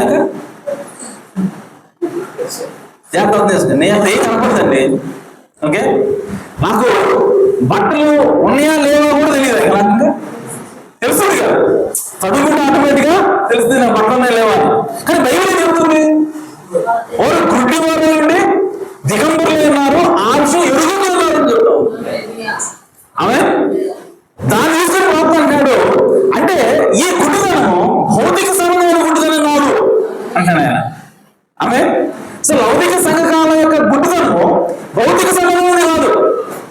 భౌతిక సంబంధమైన గుడ్డిదనం అక్కడ గుడ్డు అయినా సరే నీకు బట్టలు తెలుస్తుంది కదా. కానీ ఇక్కడ పరిస్థితి ఎలా ఉందనంటే వాళ్ళు గుడ్డి వారు ఉంటే దిగంబరులు ఉండి ఆ సంగతిని ఎదుర్కొన్నారు. కాబట్టి ఎలా ఉన్నారు? అయినప్పటికీ వారు గుడ్డివారు మరియు దిగంబరులని ఆ విషయాలను గ్రహించలేకపోతున్నారు. ఇది చెబుతోంది. దీనికి సమాధానం ఏంటంటే వారు ఆధ్యాత్మికంగా గుడ్డివారు, భౌతికంగా కాదు. భౌతికంగా కళ్ళు బాగానే కనపడుతున్నాయి, అన్ని చూడగలుగుతున్నారు. కానీ ఆధ్యాత్మికంగా గుడ్డివాడు, ఆత్మ సంబంధంగా గుడ్డివాడు మరియు ఆధ్యాత్మికంగా దిగంబరులు. ఆత్మ సంబంధంగానే వాళ్ళకి బట్టలు లేవు, అంతేగాని భౌతికంగా బట్టలు ఉన్నాయి. చూడండి, డాక్టర్ ఎక్స్ప్లెయిన్ చేస్తున్నాడు. ఎలీషా మరియు గెహాజీలు సిరియా సైన్యం చే చుట్టుముట్టబడినప్పుడు మీకు గుర్తుందా? ఆమె ఎలీషా దేవుని శక్తి ద్వారా వారిని గుడ్డివాడిని చేశాడని మీకు గుర్తుండే ఉంటుంది. ఆమె అప్పటికే వారి కళ్ళు వెడల్పుగా తెరిచే ఉన్నాయి, మరియు వారు ఎక్కడికి వెళ్తున్నారో వారు చూడగలరు. చూడండి, ఎలీషాను పెట్టుకోవడానికి వచ్చారు. సిరియా సైన్యము ఎలీషాను పెట్టుకోవడానికి వచ్చారు. వచ్చి వాళ్ళు ఎవరు అడుగుతున్నారంటే ఎలీషాను అడుగుతున్నారు. అయ్యా, ఇక్కడ ప్రవక్త ఎలీషా ఎక్కడ ఉన్నాడు అని అంటే ఇప్పుడు వాళ్ళని ఆ ఎలీషా గుడ్డివాడిని చేశాడట. చేసినప్పుడు ఇప్పుడు వాళ్ళని ఎవరు నడిపిస్తున్నారు అని అంటే ఎలీషా నడిపిస్తున్నాడు. ఆమె వాళ్ళు ప్రవక్త అంటాడు వాళ్ళని గుడ్డివాళ్ళుగా చేశాడు అంటే అర్థం ఏంటి అని అంటే వాళ్ళకి ఏమీ కనపట్లేదని కాదు. వాళ్ళు ఎలీషా నడుస్తున్నారు లేదు, నడుస్తున్నప్పుడు వాళ్ళకి రోడ్డు కనపడుతుంది, ఆ ఎలీషా కూడా కనపడుతున్నాడు. ఆమె వాళ్ళు చుట్టూ చూడగలుగుతున్నారు. మరి వాళ్ళు గుడ్డివాళ్ళు అంటే మరి దేనికి గుడ్డివాళ్ళు అని అంటే కేవలం ఎలీషాని మాత్రమే గుడ్డివాళ్ళు. వాళ్ళు కేవలం ఎలీషాని మాత్రమే గుర్తించలేరు. అర్థమవుతుందా? వాళ్ళ గుడ్డితనం ఏంటి అంటే భౌతిక సంబంధమైన గుడ్డితనం కాదు, ఇది ఆత్మ సంబంధమైనటువంటి గుడ్డితనం. సో ఎలీషాని మాత్రమే గుర్తించలేకపోతున్నారు తప్ప మిగతా అన్ని కనపడుతున్నారు. ఆమె వాళ్ళ యొక్క గుడ్డితనము ఆ చుట్టూ ఉన్నటువంటి దేవుడి సైన్యం వెళ్ళకపోతుంది. కానీ ఇశ్రాయేలు సైన్యం వాళ్ళు చూడగలుగుతారు, ఇశ్రాయేలు ప్రజల వాళ్ళు చూడగలుగుతున్నారు, ఇశ్రాయేలు దేశాన్ని చూడగలుగుతున్నారు. కానీ వాళ్ళకి ఏం కనపడట్లేదు అంటే దేవుని సంబంధమైనటువంటి విషయాలు గ్రహించలేకపోతా ఉన్నారు, దేవుని ప్రాప్తులను గుర్తించలేకపోతా ఉన్నారు. సో ఇప్పుడు ఆ సిరియాలకు ఇచ్చినటువంటి ఆ గుడిదనం ఏమిటి అని అంటే కేవలం ప్రవక్తని గుర్తించలేని గుడిదనం అది. అలాగే సో కాబట్టి వారు ఎక్కడికి వెళుతున్నారో వారు చూడగలరు. ఆ గుడిదనము ప్రత్యేకమైనది, ఎందుకంటే వారు కొన్ని విషయాలు చూడగలరు, కొన్ని విషయాలు చూడగలరు. కానీ ఎలీషా అతని సేవకుడు మరియు ఇశ్రాయేలు సైనిక శిబిరం వంటి ఇతర విషయాలు వారు చూడలేకపోయారు. వాళ్ళకి ఎవరు కనపడలేదు, ఎలీషా కనపడలేదు, గెహాజీ కనపడలేదు, అలాగే ఇశ్రాయేలు సైన్యము కనపడాల, ఈ సైన్యం కనపడుతున్నాయి. ఆమె అది ప్రత్యేకమైన గుడ్డితనం. ఆ సైన్యం చూడగలిగినది వారికి ఏమాత్రం ఉపయోగపడలేదు. వారు చూసేది ఏది ఉందో అది వాళ్ళకి ఉపయోగపడాలి. ఆమె వారు చూడగలిగితే వారిని బందీలుగా మార్చింది. అలాగే వారు బందీలు అయ్యారు. చివరికి ఇశ్రాయేలు సైన్యం వాళ్ళని పట్టుకుంది. సో ఏంటి వాళ్ళు పట్టుకున్నారంటే వాళ్ళు దేన్ని చూసారో అది వాళ్ళని రక్షించలేకపోయింది, కానీ ఏది వాళ్ళు చూడలేకపోయారో దానే వాళ్ళు బందీలుగా దాంతో. ఆమె అలాగే మీ సంఘం ఈరోజు లౌకిక సంఘకాల గుడి దిగంబరిది అంటే అర్థం ఏంటంటే అవి కొన్ని విషయాలు మాత్రమే చూడగలవు, కొన్ని విషయాలు చూడలేదు. ఏంటో కొన్ని విషయాలు చూడలేని విషయాలు ఏమిటి అంటే దేవుని లోతైనటువంటి సంగతులు చూడలేదు. ఆమె ఈ గడి వర్తమానికుడిని, ఈ గడి ప్రవక్తని ఏది ఆ సంఘం చూడలేదు. లౌకిక సంఘాలు ఎందుకు గుడ్డి అంటే ఆ సిరియా సైనికులు ఏ విధంగా ఎలీషాను చూడలేకపోయారో ఎలీషా ప్రార్థనలు గుర్తించలేకపోయారో, అలాగే ఈరోజు లౌకిక సంఘాల యొక్క గుడిదనం ఏం చేస్తా ఉందంటే ఈ గడి వర్తమానికున్నటువంటి ఏలియాని వాళ్ళు గుర్తించలేకపోతా ఉన్నారు. హల్లెలూయా. సో ఈరోజు వాళ్ళు చూసేటువంటి విషయాలు ఏదైతే ఈ పెద్ద సంఘాలు, గంటలు, గోపురాలు ఇవి వాళ్ళని రక్షించలేవు. ఈరోజు వాళ్ళని చీకట్లోకి నెట్టారు. అవుటర్ డార్క్నెస్ అంటే బయట వెలుపల చీకట్లోకి నెట్టి వాళ్ళని బందీలుగా చేసేది ఏమిటి అంటే వాళ్ళు దేన్నైతే చూడలేకపోతున్నారు, ఏ ప్రవక్త అయితే వాళ్ళు గుర్తించలేకపోయారు, ఏ వర్తమానం అయితే వాళ్ళు గుర్తించలేకపోయారో అదే వాళ్ళని బయట నెట్టివేస్తుంది. హల్లెలూయా. కాబట్టి సంగమా, ఈరోజు మన కన్నులు తెరవబడాలి అని అంటే మనకి ప్రత్యక్షత అవసరమైనది. మనకి దాచబడినటువంటి విషయాలను, లోతైనటువంటి విషయాల్ని, లోపల ఎక్కడో దాచించినటువంటి విషయాల్ని చూడగలిగితేనే ఈరోజు నీవు యేసుక్రీస్తుని వివాహం చేసుకోగలుగుతా. ఆమేన్. అదే రెండవ నూనె అన్నది. సో బుద్ధిగల కన్యకలకి బుద్ధి లేని కన్యకలకి తేడా ఎక్కడంటే ఆ నూనె బుద్ధిగల కన్యకలకి ఉన్నది, అది బుద్ధి లేని కన్యకలే లేదు. కాబట్టి ఈరోజు ఈ సంగమా మనం బుద్ధిగల కన్యకలుగా ఉండాలి అని అంటే ఖచ్చితంగా 7 ముద్దల ప్రత్యక్షత మనకి తెలియాలి. దేవుడు ఏదైతే మర్మాలు ఉంచి ఉన్నాడో ఆ మర్మాల ద్వారా మనం క్రీస్తుని తెలుసుకోవాలి. హల్లెలూయా. అలా తెలుసుకున్నప్పుడే మనం ఖచ్చితంగా యేసుక్రీస్తుని వివాహం చేసుకోగలుగుతాం. కాబట్టి ఈరోజు యేసుక్రీస్తుని ఎలా ప్రకటించాలి అంటే మర్మమైనటువంటి క్రీస్తుని ప్రకటించాలి. ఆమేన్. సో ఈరోజు ఖచ్చితంగా మర్మమైనటువంటి ఆ మన్నాన్ని మనము బోధించాలి. ఆమేన్. ప్రవక్త వర్తమానం చదువుతా అంటే ఆయన చాలా అందంగా ఎక్స్ప్లెయిన్ చేస్తున్నాడు. ఆయన ఏమంటాడంటే ఇశ్రాయేలు ప్రజలకి మన్నాను కురిపించాడు దేవుడు. మన్నా అనగా అది దేవదూతల ఆహారం అన్నాడు ప్రవక్త. ఆ మన్నా చాలా శ్రేష్టమైనది, ఆ మన్నా చాలా బలమైనది, అది పరిపూర్ణమైనటువంటి ఆహారం అన్నాడు ఆయన. కాబట్టి ఆ పరిపూర్ణమైన ఆహారం తిన్నారు కాబట్టి, అది పరిపూర్ణమైనది కాబట్టి 40 సంవత్సరాలు 40 సంవత్సరాలు వాళ్ళలో ఒక్కడు కూడా బలహీనుడు కాలేదు. బైబిల్ అన్నమాట. వాళ్ళు 40 సంవత్సరాలు ఒక్కడు కూడా బలహీనుడు కాలేదని కారణం ఏంటంటే ప్రవక్త అమ్మ దేవదూత ఆహారం తిన్నారు కానీ. అలాగే సో ప్రవక్త అన్నాడు ఈరోజు యేసుక్రీస్తు 2000 సంవత్సరాలు ఈ భూమి మీదకి వచ్చి అని అంటున్నాడు, నేనే పరలోకం నుంచి వచ్చిన ఆహారాన్ని అంటాడు. అలాగే సో యేసుక్రీస్తు పరలోకం నుంచి వచ్చినటువంటి మన్నా జీవాహారం, నేనే నమ్మాలంటాడు ఆయన. నన్ను తినేవాడు ఖచ్చితంగా బ్రతుకుతాడు అంటాడు. అలాగే ఇప్పుడు యేసుక్రీస్తు లేదు కదా, మరి ఇప్పుడు ఎవరు మన్నా అని అంటే ఆయన దేవుని వాక్యమే ఈరోజు మన్నా అయినది. అలాగే సో యేసుక్రీస్తు శరీరం మన మధ్యలో లేదు. ఆయన అన్నాడు నన్ను తినండి, నా రక్తం కాదండి అన్నటువంటి యేసుక్రీస్తు యొక్క రక్తం శరీరం మన దగ్గర లేదు. కాబట్టి ఈ రోజు మన ఆహారం ఏంటి అంటే ఆయన ఇచ్చినటువంటి దేవుని వాక్యం అసలైనటువంటి జీవాహారం. అలాగే ఇప్పుడు ప్రవక్త అన్నాడు ఇశ్రాయేలు ప్రజలకు ఇవ్వబడిన ఆ మన్నా ఒకరోజు ఆగిపోయింది. కానీ ఆ మన్నాని కొంత తీసుకుని దాన్ని అతి పరిశుద్ధంలో పెట్టారట, దేవుని సన్నిధిలో పెట్టారట. ఇప్పుడు దేవుని సన్నిధిలో దాచబడింది. ఇప్పుడు ఏం మన్నా అయింది? దాచబడిన మన్నా అయింది. అలాగే అందరికి దొరికే మన్నా కాదు అది, ఇప్పుడు దాచబడిన మన్నా. ఈ దాచబడిన మన్నాని దేవుడు ఈ సంఘకాలాల గురించి ప్రకటనలో మాట్లాడుతూ ఆయన అన్నాడు జయించిన వానికి దాచబడిన మన్నాను ఇస్తానంటాడు. ఆమె ప్రవక్త అన్నాడు ఈ దాచబడిన మన్నా ఎవరు తినేవాళ్ళు అప్పుడు అని అంటే కేవలం ప్రధాన యాజకుడు మాత్రమే తినేవాడు. ఆమె కేవలం ప్రధాన యాజకుడు మాత్రమే దాన్ని రుచి చూడగలిగేవాడు. అంటే ఆ కాలంలో ఎవరైతే లీడర్ ఉన్నాడో, ఎవరైతే నాయకుడు ఉన్నాడో ఆ నాయకుడు మాత్రమే దాన్ని తినగలిగేవాడు. ఆమె అలాగే ప్రవక్త అన్నాడు ఈరోజు ఎవరు చేయిస్తారు? ఆయన ఎవరితో మాట్లాడుతున్నాడంటే 7 సంఘకాలాల దూతలతో మాట్లాడుతున్నాడు.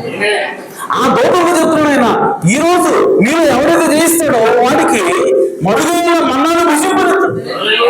అలాగే సో కాబట్టి మరుగైనటువంటి మన్నా అనగా మరుగైనటువంటి క్రీస్తు, ఆ రహస్యంలో దాచబడినటువంటి వాక్యాన్ని ఇప్పుడు ఎవరికి ఇస్తానంటున్నాడంటే ఈ దూతల్లో మీకు ఇస్తానంటాడు. ఎవరి పోషణకి ఇస్తానంటాడు. అలాగే మొదటి సంఘకాలంలో పౌలు గారికి ఆ మన్నాని మరుగైన మన్నాని కొంత ఇచ్చాడు. రెండవ సంఘకాలంలో ఇంకొక దూతగాడు మరుగైన మన్నానే తినిచ్చాడు. 3, 4, 5, 6 ఏడవ సంఘకాలంలో ఈ గడి వర్తమానంలో మిగిలి ఉండేటువంటి మర్మాలన్నిటినీ కూడా ఆమేన్ ఈరోజు ఏడవ సంఘకాల దూతకి దేవుడు తినడానికి ఇస్తా ఉన్నాడు. ఆ మరుగైన మన్నా ఏమిటంటే అది మరణంతో కూడినటువంటి క్రీస్తు అన్నాడు, దాచబడిన క్రీస్తు అన్నాడు. కాబట్టి సంగమా, ఈరోజు నువ్వు విజయం సాధించాలంటే, నువ్వు నిజంగా దేవునితో స్థిరంగా నిలబడాలంటే నీకు ఆ మరుగైనటువంటి ప్రత్యక్షత, ఆ మరుగైనటువంటి క్రీస్తు నీకు అవసరమైనాడు. ఆమేన్. కాబట్టి ఈరోజు యేసుక్రీస్తు వచ్చాడండి, నీకోసం రక్తం పెట్టాడండి, చనిపోయాడండి, తిరిగి వచ్చాడండి, నమ్ముకోండి అంటే అది సరిపోదు. ఈరోజు నీకు కావాల్సింది ఏంటంటే మర్మమైన క్రీస్తు కావాలి. మర్మమైన క్రీస్తును నువ్వు బోధింపబడాలి.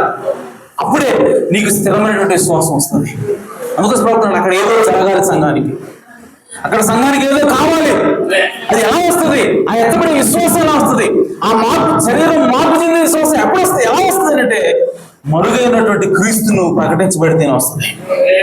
ఆమేన్. సో కాబట్టి సంగమా, ఈరోజు మరణం అనేది చాలా ప్రాముఖ్యమైనది. కాబట్టి క్రీస్తుని ప్రకటించే విధానం ఏమిటంటే ఈరోజు మరుగైనటువంటి క్రీస్తు, దాచబడినటువంటి క్రీస్తుని మనం తెలుసుకోవాలి. ఆమేన్. మర్మాలు ఎందుకు లేండి, మనకు అర్థం కావట్లేదు కదా అని అంటే కుదరదు. ఎందుకంటే పౌలు గారు ఆ సంఘకాలంలో ఆయన అంటాడు, నేను కొంతమట్టుకే ఎరుగుదును, కొంతమట్టుకే ప్రవచించుదును, కానీ పరిపూర్ణమైనది వచ్చినప్పుడు పరిపూర్ణం కానిది నిరర్ధకమవుతుంది. 7 సంఘకాలంలో ఏమున్నది అని అంటే పరిపూర్ణము కానిది ఉన్నది. కానీ 7వ సంఘకాలంలో దేవుడు ఏం తీసుకొస్తానంటే పరిపూర్ణమైన తీసుకొస్తాడు. అలాగే చూడండి, ఈ వర్షధనస్సు ఏదైతుందో అది యాక్చువల్గా మనకి సగం కనపడుతుంది, కానీ అది సగం కాదండి, అర్ధచంద్రాకారం కాదు, అది పూర్తిగా గుండ్రంగా ఉంటుంది. సో కాబట్టి ఈరోజు మనకి ఏం కావాలంటే పూర్తి వర్షధనస్సు కావాలి మనకి. ఆమె కానీ మనకి ఇక్కడ ఎంత ఉంది వర్షధనస్సు? 7 సంఘకాలంలో సగం ఉంది ఇది. ఆమె 7 సంఘాలకు వచ్చేసరికి మరి ఏమవుతుంది? ఇది పూర్తిగా దేవుడు ఇస్తూ ఉన్నాడు, పూర్తి బయలుపాటు మనకి దేవుడు ఇస్తూ ఉన్నాడు. కాబట్టి ఈ పూర్తి ప్రత్యక్షత, పరిపూర్ణమైనటువంటి వాక్యము 7వ సంఘకాలంలో బయలుపడినటువంటి మర్మాల ద్వారా దేవుడు మనకి ఇస్తూ ఉన్నాడు.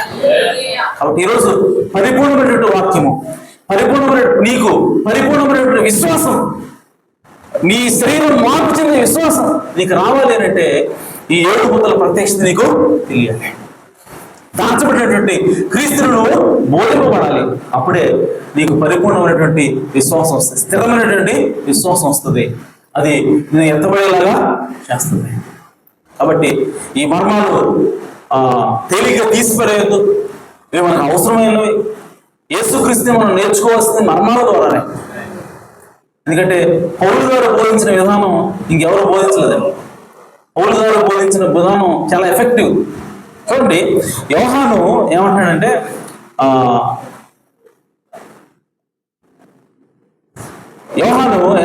ఇది చివరి కాలం, అంత్యక్రీస్తు బయలుపడుతున్నాడు, అంత్యక్రీస్తు వచ్చాడు, కాబట్టి ఇది చివరి కాలం అని యోహాను మాట్లాడుతూ ఉంటే, ఆ గడి వర్తమానికుడైనటువంటి పౌలు ఏమంటాడంటే, మీరు కంగారు పడవద్దు, యేసుక్రీస్తు ఇదిగో వస్తున్నాడు అదిగో వస్తున్నాడు చెప్పారు చెప్తే మీరు నమ్మొద్దు.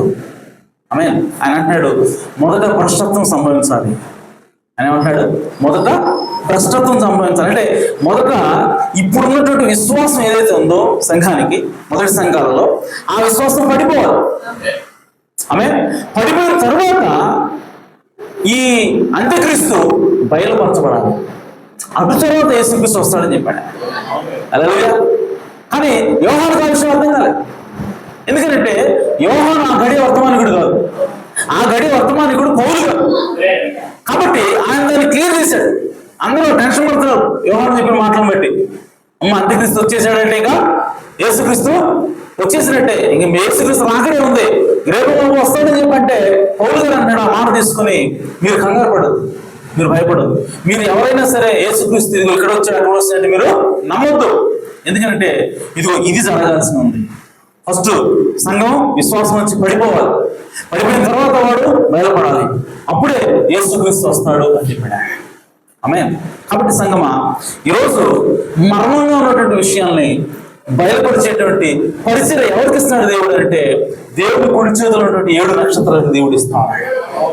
హల్లెలూయా. ఏ కాలానికి సంబంధించిన మర్మాన్ని ఆ కాలంలో దేవుడు వాళ్ళకి బయలుపరిచాడు. అయితే ఈ 7వ సంఘ కాలంలో ఈ గడి వర్తమానికుడికి దేవుడిచ్చినటువంటి ఆ బయలుపాటు ఏమిటి అని అంటే సంపూర్ణ బయలుపాటు. ఆమె ఇక ఎక్కడ కూడా ఇక మర్మాలు దాచిపెట్టినవి లేవు, మర్మాలు ఇంకేమీ లేవు. అన్ని మర్మాలను కూడా ఈ చివరి సంఘ కాలంలో 7వ దూత ద్వారా దేవుడు మొత్తాన్ని బయలుపరిచాడు. కాబట్టి ఈరోజు నీకు విశ్వాసం కావాలంటే, నీ శరీరం మార్పు చెందే విశ్వాసం, నువ్వు ఎత్తబడే విశ్వాసం నీకు కావాలంటే ఖచ్చితంగా ఈ గడి వర్తమానాన్ని నువ్వు స్వీకరించాలి. ఈ గడి వర్తమానానికి నువ్వు అంగీకరించాలి. ఆ వర్తమానం ప్రకారంగా నువ్వు జీవించినప్పుడు, అది నీకు అర్థమైనప్పుడు, అది నీకు ప్రత్యక్షపరచబడినప్పుడు, అప్పుడు నీకు ఎత్తబడే విశ్వాసము వస్తుంది. కాబట్టి ఆ విషయం మనం గుర్తిద్దాం, గమనిద్దాం. ఆమేన్. సో ఈరోజు క్రీస్తుని ఎలా ప్రకటించాలి అంటే, మర్మయుక్తమైనటువంటి క్రీస్తుని ప్రకటించాలి. మర్మాల ద్వారానే క్రీస్తు ప్రకటించబడాలి. అప్పుడే మనం స్థిరపరచబడతామని దేవుని యొక్క వాక్యం తెలియజేస్తా ఉంది. కాబట్టి ఆ విధంగా మనం ఉండాలని దేవుని యొక్క మీకు తెలియజేస్తూ వర్తమానాన్ని ముగిస్తున్నాను. దేవుడు దీవించును గాక, దేవుడు ఆశ్రయించును గాక.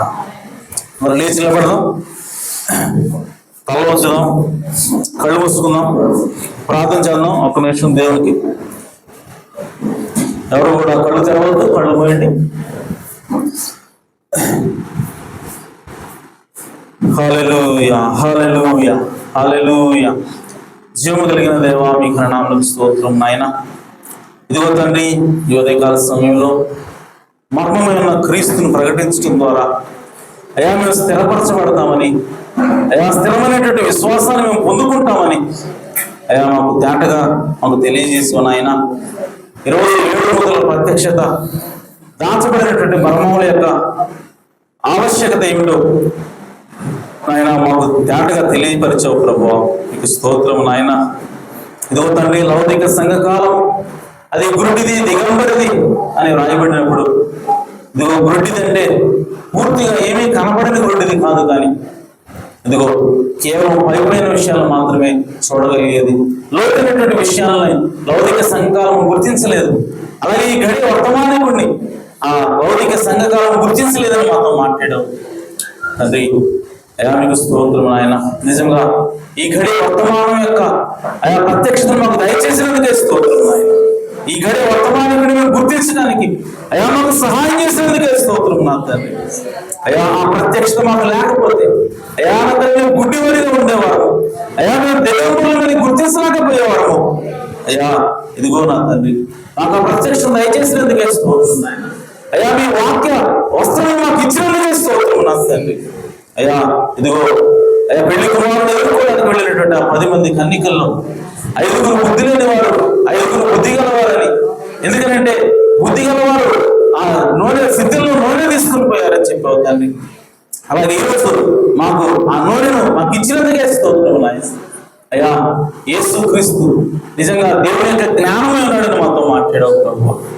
అయ్యా క్రీస్తు మనమైనటువంటి క్రీస్తు ఆ జ్ఞానంగా మాకు నువ్వు ప్రత్యక్షపరిచినందుకే స్తోత్రం నాయన. అయ్యా ఈ సమయంలో ప్రభు ఘోరమైనటువంటి నిగూఢమైనటువంటి విషయాల ద్వారా అయ్యా మా యొక్క విశ్వాసాన్ని స్థిరపరుస్తున్నందుకే స్తోత్రం నా తండ్రి. ఇదిగో నాయన, వెత్తబడినటువంటి వాక్యం మీరు జ్ఞాపకం చేసుకునండి. అయ్యా మీరు నీరు కట్టండి ప్రభు, నూనెలుగా మా హృదయాల్లో ఫలింపులు దయచేయండి ప్రభు. ఈ గడియ వర్తమానాన్ని మేము ఇంకా గట్టిగా హత్తుకొని ప్రభు అయ్యా దాని ప్రకారం జీవించే కృపను మాకు దయచేయండి. అయ్యా జీవించడానికి కావాల్సినటువంటి విశ్వాసాన్ని మాకు దయచేయండి ప్రభు. అయ్యా మరుగైనటువంటి మన్నాను భుజింపనిస్తానన్నావు తండ్రి. ఇదిగో తండ్రి, ఆ గడియ వర్తమానికుడికి ప్రతి గడియ వర్తమానికుడికి ప్రభు నువ్వు దాచబడినటువంటి వాక్యాన్ని ఇచ్చినట్టుగా ఆ వాక్యం ఎప్పుడైతే తన సంఘ కాలంలో ఉన్నటువంటి ప్రజలకు వారు బయలుపరిచారో వారు దాన్ని స్వీకరించినప్పుడు దాని ద్వారా వారు విశ్వాసాన్ని పొందుకున్నట్టుగా నేను చూడగలిగాం ప్రభు. ఈ గడియ వర్తమానాన్ని కూడా అయ్యా మా గడియ వర్తమానికుడు నువ్వు దయచేసావు ప్రభు. ఆ మర్మంలో తనకు బయలుపరిచావు ప్రభు. తద్వారా అవి మాకు ఇవ్వబడ్డాయి ఆయన. ఇదిగో మా పేరు మేము చూసుకోగలుగుతాం ప్రభు. అయ్యా గొర్రెపిల్ల సేవ గ్రంథంలో మా పేరు ఉన్నదో లేదో చూడాలి అంటే దాని లోపల మనం తెలియనప్పుడు తెరిచినప్పుడు ప్రభు దానిలో మేము నమ్మకం ఉంచాలని, అది మాకు అర్థం కావాలని, అది మాకు ప్రత్యక్షపరచబడినప్పుడు అందులో నీ పేరు ఉందని మాతో మాట్లాడేవు తండ్రి. నిజంగా ఈరోజు ఆ గొర్రెపిల్ల జీవ గ్రంథంలో మా పేరు ఉన్నదని తెలుసుకోవడానికి మేము ఎంతో సంతోషిస్తున్నాం ప్రభువా. ఎందుకంటే అయ్యా ఈ 7 ముద్రల ప్రత్యక్షత అయ్యా అది మాకు అర్థమైంది నాయన. దాన్ని మేము గుర్తించగలిగాం, దాన్ని మేము నమ్ముతున్నాం ప్రభువా. అంటే దాని అర్థము మా యొక్క పేరు జీవ గ్రంథంలో రాయబడింది అని ప్రభువా. అందుని బట్టి మీ నామాన్ని స్తుతిస్తున్నాం నాయన, ఘనపరుస్తున్నాం ప్రభు. మా కొరకు ఎంత గొప్ప ప్రణాళికలు ఇచ్చిన్నావు తండ్రి. అయ్యా ఇదిగో ప్రభువా, ఏదైనా తోటలో అయ్యా తండ్రి ఆ అపరాధంలో పడిపోయినప్పుడే అయ్యా నీవు స్త్రీ సంతానాన్ని ఇస్తాను వాగ్దానం చేసావు ప్రభు. యేసుక్రీస్తును వాగ్దానం చేసావు ప్రభు. అప్పటి నుండి మమ్మల్ని రక్షించడానికి నువ్వు ప్రణాళిక రచించావు ఆయన. ఈ ప్రణాళిక చొప్పున అయ్యా తండ్రి మమ్మల్ని నాయన విమోచిస్తున్నావు ప్రభు. నిజముగా బైబిల్లో దాచబడినటువంటి ప్రతి మర్మాన్ని కూడా అయ్యా నువ్వు తీసి తేటగా మాకు బయలుపరుస్తూ అయ్యా నీ యొక్క ఆలోచనను, నీ యొక్క ప్రేమను మాకు వ్యక్తపరుస్తున్నందుకే స్తోత్రం ప్రభు. అయ్యా అబ్రహాముతో అన్నావు, ఇదిగో అబ్రహాముకు నేను బయలుపరచుకున్నది ఏదైనా దాస్తానా అన్నావు తండ్రి. ఎందుకంటే ఆయన అబ్రహాము నా స్నేహితుడు నువ్వు చెప్పావు ప్రభు. నేను చేయకూడదంతా కూడా అబ్రహాముకు తెలియజేస్తాను అన్నావు తండ్రి. ఎందుకంటే అబ్రహాము ఎన్నిక చేయబడినటువంటి జనాంగము ఓడికి సాదృశ్యంగా ఉన్నాడు ప్రభు. అలాగే ప్రభు ఈరోజు అయా తండ్రి మీ వదిలినటువంటి మాకు అయా ప్రతి మర్మాన్ని కూడా నువ్వు తెరిచి చూపిస్తున్నావు తండ్రి. ఎందుకంటే నువ్వు మమ్మల్ని ప్రేమిస్తున్నావు నాయన. అయ్యా ఎందుకంటే మేము నీ యొక్క శ్రీమతి అయినాం తండ్రి. అయ్యా మమ్మల్ని ప్రేమిస్తున్నామని దాన్ని బట్టి నాకు అర్థమవుతుంది నాయన. అందుని బట్టి మీ నామాన్ని స్తుతిస్తున్నాం ప్రభు. అయా సంఘాన్ని మీరు జ్ఞాపకం చేసుకున్నాడు. అయ్యా మీరు మాట్లాడే ప్రతి మాటను కూడా, ప్రతి మర్మమును కూడా గ్రహించగలిగేటువంటి విశ్వాసం, ప్రత్యక్షతను అయ్యా మాకు దయచేయమని ప్రార్థిస్తున్నాను. సంఘమును దీవించండి, ఆశీర్వదించండి. ఇదిగో ప్రభు సంఘంలో ఎవరైతే ప్రభు అనారోగ్యంతో ఉన్నారో వారిని మీరు జ్ఞాపకం చేసుకునండి. అయ్యా వారికి నాయన సంపూర్ణ స్వస్థత ఇచ్చామని ప్రార్థిస్తున్నాను. అలాగే సంఘంలో ఎవరైతే నాయన మారు మనసు లేకుండా ఉన్నారో యేసుక్రీస్తు నామములో వారు మారు మనసు పొందుకుందురు గాక ప్రభు. అయ్యా మా కుటుంబంలో ఇంకా ఎవరైతే రక్షించబడకుండా ఉన్నారో యేసుక్రీస్తు నామములో వారు రక్షించబడుదురు గాక ప్రభు.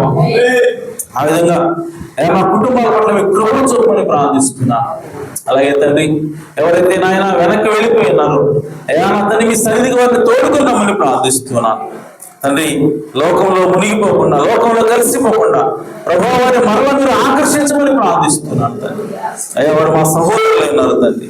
అయ్యా వారు మా సహోదరులు అయినారు తండ్రి. అయ్యా వారిని మీరు జ్ఞాపకం చేసుకోనండి ప్రభు. వారి పట్ల మీరు కృప చూపమని ప్రార్థిస్తున్నాను తండ్రి. సహాయం చేయండి. అలాగే ప్రభావ ఎత్తబడిన కానుకలు మీరు దీవించండి, ఆశీర్వదించండి. అయ్యా సంతోషంతో విత్తిన వారిని నువ్వు దీవిస్తాను వాగ్దానం చేసావు ప్రభు. అయ్యా నిశ్చయముగా వారి కుటుంబాలను అయ్యా తండ్రి వారు చేస్తున్న పనులను యేసుక్రీస్తు నామములో దీవిస్తున్నాను ప్రభు. అయ్యా వారిని ఆశీర్వదించండి, సహాయం చేయండి ప్రభు.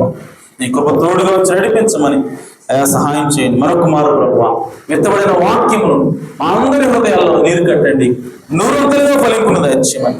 ఎందుకంటే మేము చివరి దినాల్లో ఉన్నాం తండ్రి. అయ్యా 30 కాదు 60 కాదు ప్రభు, 100 అయ్యా మా యొక్క ఆ వాక్యమును ఫలింపును దయచేయమని ప్రార్థిస్తున్నాను. సహాయం చేయమని కృప చూపమని మా ప్రభువును రక్షకుడునైనా యేసుక్రీస్తు నామములో ప్రార్థించడి వేడుకుంటున్నాం పరమ తండ్రి. ఆమేన్. మన ప్రభు యేసుక్రీస్తు వారి కృపా సమాధానములు సకల పరిశుద్ధులకు కూడిన మనందరకు సదాకాలము తోడని నడిపించును గాక. ఆమేన్. బంధము నీవే, స్నేహము నీవే, అది నీవేనయ్యా.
Hallelujah.